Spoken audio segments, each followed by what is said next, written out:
Magandang umaga po sa lahat. Luzon, Visayas, Mindanao, kung saan kayong panig ng mundo po, tayo nagbabalik dito sa aking munting channel po para mag-discuss ulit ng another coins. Ayan po. At magpapasalamat ako doon sa nanonood sa aking FB page po at dito sa aking YouTube channel po, yung mga aking mga subscriber po. Thank you so much po sa lahat kung saan kayong dako ng mundo po. Yun ang mga kolektor and numismatis ng Pilipinas po. Magandang umaga po. Yun naman po nanonood na hindi pa nakapag-subscribe dito sa aking YouTube channel, aking makikisuyo lamang po sana. At malaking presensya na yun at tulong dito sa aking YouTube channel ang inyong like, share, and subscribe po para ma-update po kayo sa mga latest ko pang gagawin mga video po. Ang pag-uusapan po natin ngayon ay ang sikat na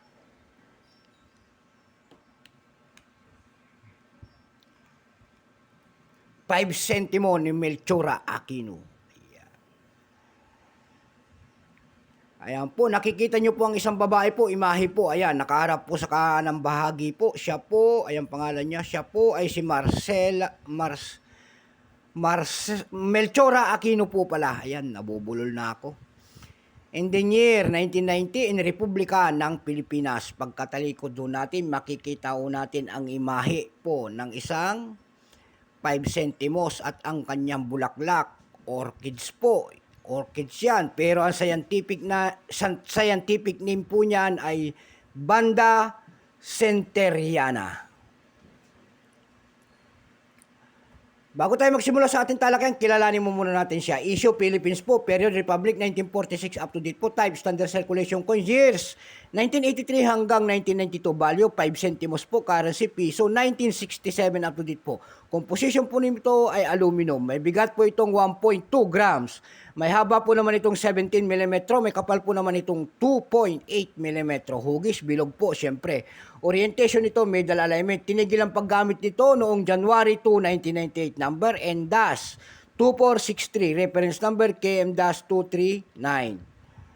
Ayan po. Ito pong 1990 po na Melchora Aquino, ang ginawa ng ating Bangko Sentral po nito ay wala pang mintage pero 23%. Ayan, wala pa pong ilang piraso kung ilang ginawa ng Bangko Sentral natin to. Pero may price na doon sa ating numista.com yung kanya extra fine 34, almost uncirculated 34. Uncirculated naman po ay parehas po na 34. Si-selling natin kung talaga magkano ang kanyang price. Doon sa ating eb.com po, ayan, nakakita ho tayo doon. Ayan po.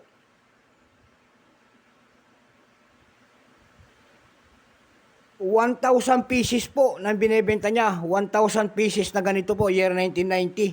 Nakakahalaga po ng 16,610 pesos. Ayan. Bultuhan. Ang bintahan. Meron din tayo nakikita doon na 165 pesos per piece. Meron din tayo $6.50. Sa carousel page po, nakakita tayo nagbebenta nito ng 50 pesos per piece. Wala na po. Sagad na po. Yun lang ang aking may bibigay na presyo.